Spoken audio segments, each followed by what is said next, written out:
ദൈവ തിരുനാമത്തിന് മഹത്വമുണ്ടാവട്ടെ.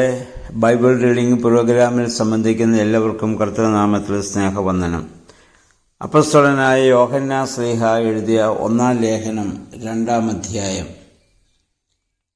1-2 വാക്യങ്ങൾ അദ്ദേഹം പറയുന്നു, നമുക്ക് പിതാവിൻ്റെ അടുക്കൽ യേശുമിശിഹ എന്ന മധ്യസ്ഥനുണ്ട്. ഈ മധ്യസ്ഥയെപ്പറ്റി എബ്രായർ 7:25 കാണാം.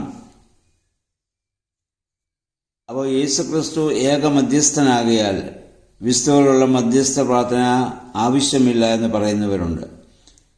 പക്ഷേ യേശുക്രിസ്തുവിൻ്റെ മധ്യസ്ഥ എന്തെന്ന് ഇതിനു മുമ്പ് നമ്മൾ ചിന്തിച്ചിട്ടുണ്ട്. ഒരിക്കൽ കൂടി പറയുന്നു, മനുഷ്യൻ പാപം മൂലം ദൈവത്തിൽ നിന്ന് അകന്ന് ദൈവ ബന്ധം അവൻ നഷ്ടപ്പെടുത്തി. അങ്ങനെ മനുഷ്യവർഗത്തിന് മുഴുവൻ അപൂർണത സംഭവിച്ചു. അപ്പം അവനെ വീണ്ടും ദൈവത്തിലേക്ക് കൊണ്ടുവരാൻ തക്കവണ്ണം ദൈവം ലോകത്തെ സ്നേഹിച്ചു. യേശുക്രിസ്തു മധ്യസ്ഥൻ എന്ന നിലയിൽ പിതാവും മനുഷ്യനുമായുള്ള വലിയ നിരപ്പ് അവിടെ വരുത്തുകയാണ്. ഇവിടെ ദൈവത്തിനും മനുഷ്യനും മധ്യയുള്ള ഏക മധ്യസ്ഥനായ കർത്താവ് തീർന്നു. ഞാൻ നേരത്തെ പറഞ്ഞിട്ടുണ്ട്, മധ്യസ്ഥൻ 2 വാക്ക് നമ്മൾ ഉപയോഗിക്കുന്നുണ്ട്. ഒന്ന് മീഡിയേഷൻ, 2 ഇന്റർസെഷൻ. മീഡിയേഷൻ എന്ന് പറഞ്ഞാൽ അകന്നുപോയ 2 ദേശത്തെയോ 2 വർഗങ്ങളെയോ 2 വ്യക്തികളെയോ തമ്മിൽ ബന്ധിപ്പിക്കുന്നതാണ്.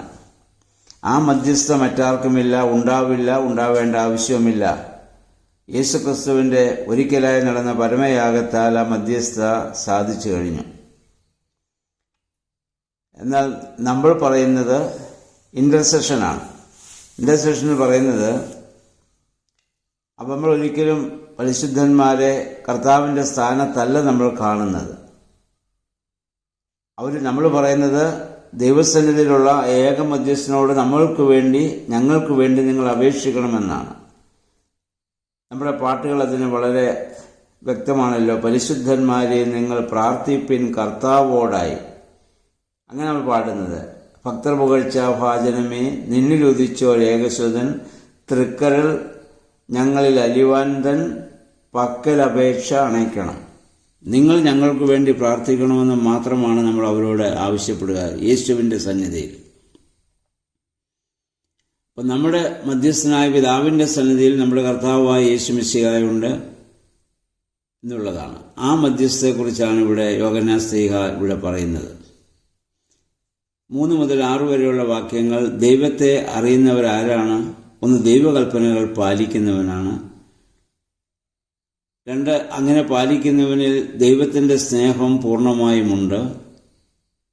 3, അങ്ങനെയുള്ളവൻ ദൈവത്തിൽ വസിക്കുകയും ദൈവിക മാർഗങ്ങളിലൂടെ അവൻ സഞ്ചരിക്കുകയും ചെയ്യും. ഇനി 7 മുതൽ 11 വരെയുള്ള വാക്യങ്ങൾ വിശ്വാസികൾ കേട്ട് ഗ്രഹിച്ചിട്ടുള്ള ഒരു നല്ല വചനമാണ്. സ്നേഹത്തെക്കുറിച്ച് സുപ്രധാനമായ വലിയ കൽപ്പന. അവിടെ യോഹന്നാൻ ശ്ലീഹ സഹോദര സ്നേഹത്തെക്കുറിച്ച് വളരെ ശക്തമായി ഇവിടെ ഊന്നി പറയുന്നു. കാരണം വിശ്വാസികൾ അന്ധകാരത്തിൽ നിന്ന് അത്ഭുത പ്രകാശത്തിലേക്ക് വന്നവരാണ്. പ്രകാശത്തിലാണോ ഒരുവൻ വസിക്കുന്നത് എന്നതിൻ്റെ ഒരടയാളം അങ്ങനെയുള്ളവനിൽ സഹോദര സ്നേഹം നിശ്ചയമായി ഉണ്ടായിരിക്കും. 12-ാം വാക്യം ഒരു ക്രൈസ്തവനും ലോകവും തമ്മിലുള്ള ബന്ധത്തിൽ പറയുന്നു. കർത്താവിൻ്റെ നാമനിമിത്തം നമ്മുടെ പാപങ്ങൾ മോചിക്കപ്പെട്ടിരിക്കുന്നു എന്നതിൽ നിന്നും പാപമോചനത്തിന് ആവശ്യമില്ല എന്നുള്ളതല്ല അർത്ഥമാക്കുന്നത്. നമുക്ക് രക്ഷിക്കപ്പെടുവാൻ നൽകപ്പെട്ടിരിക്കുന്ന ഏക നാമം ക്രിസ്തുവിൻ്റേതാണ്. അതിനു മുമ്പ് പത്രോസ് ശ്ലീഹായും അപ്പോസ്തലപ്രവൃത്തികളിൽ 4:12 ഓർമ്മപ്പെടുത്തുന്നുണ്ടല്ലോ. 12 മുതൽ 17 വരെയുള്ള വാക്യങ്ങൾ പിതാക്കന്മാര്, യുവാക്കന്മാര്, കുഞ്ഞുങ്ങൾ എന്നിവർക്ക് പ്രത്യേകമായി യോഹന്നാൻ ശ്ലീഹ അവരെ അഭിസംബോധന ചെയ്ത് എഴുതുന്നു. അല്ലെങ്കിൽ വിശ്വാസികളുടെ സമൂഹം അവരെ ഓരോരുത്തരെയും പ്രത്യേകമായി യോഹന്നാൻ ശ്ലീഹ ഇവിടെ അഭിസംബോധന ചെയ്യുന്നുണ്ട്. പിതാക്കളെന്ന് പറഞ്ഞ ആദ്യം മുതലുള്ളവനെ ക്രിസ്തുവിനെ അറിഞ്ഞവരാണ്. യുവാക്കൾ പിശാചിൻ്റെ മേൽ വിജയം കൈവരിച്ചവരാണ്. അവർ ശക്തന്മാരാണ്, അഥവാ ദൈവവചന പ്രകാരം ഇപ്പോൾ നടക്കുന്നവരാണ്. കുഞ്ഞുങ്ങൾ പിതാവിനെ അറിയുന്നവരാണ്. അപ്പം അങ്ങനെയാണ് ഒരു ക്രൈസ്തവ സമൂഹത്തിൻ്റെ ഒരു ചട്ടക്കൂട്. പിതാക്കന്മാരും യുവാക്കളും കുഞ്ഞുങ്ങളും. 15-ാം വാക്യം വരുമ്പോൾ പറയുന്നു, ലോകത്തിൽ വസിക്കുന്ന ക്രിസ്ത്യാനി ലോകത്തിൻ്റേത് ആയിപ്പോവരുത്.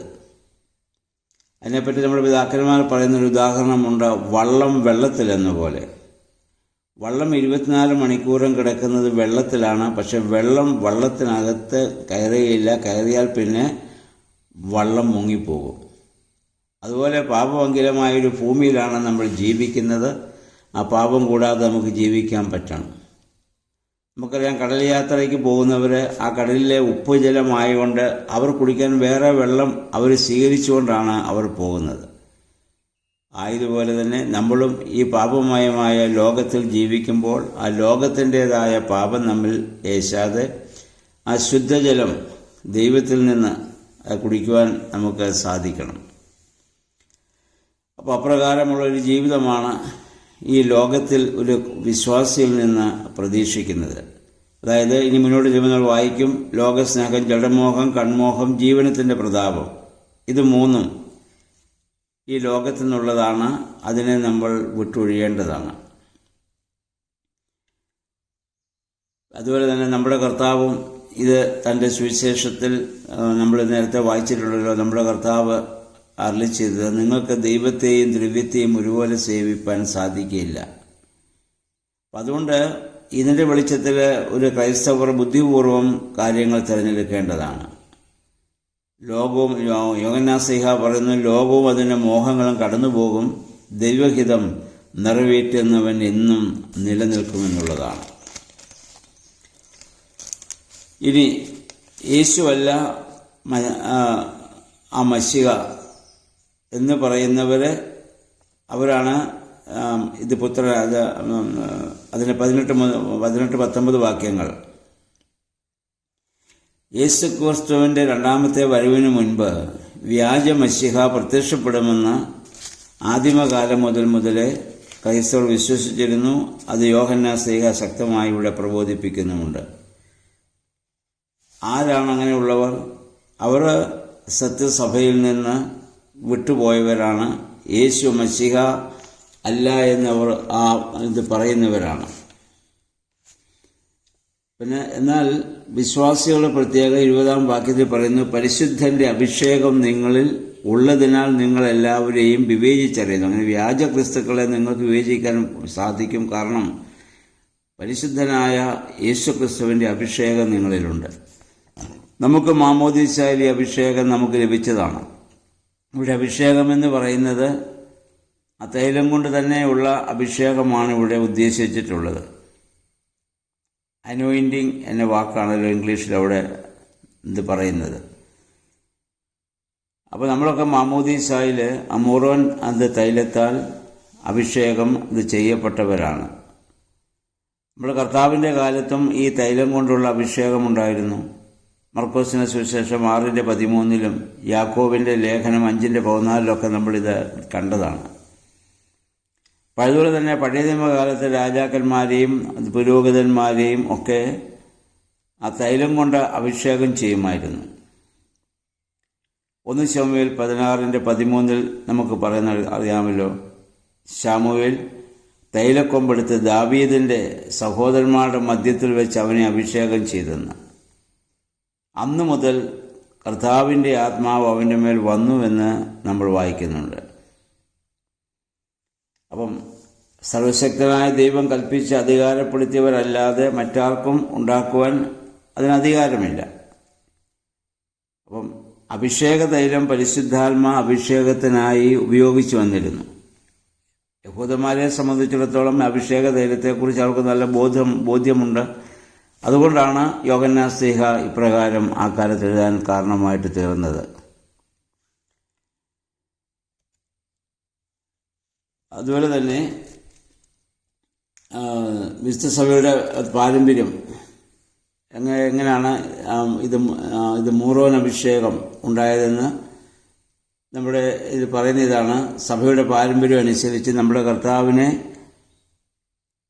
ചുറ്റി പൊതിഞ്ഞു വെച്ച ആ തുണികളോടുകൂടി കല്ലറയിൽ നിന്നെടുത്ത സുഗന്ധ വസ്തുക്കളും ഒലിവെണ്ണയും ചേർത്ത് സ്ത്രീഹന്മാർ പ്രാർത്ഥനകളോടുകൂടി തയ്യാറാക്കിയെന്നാണ്.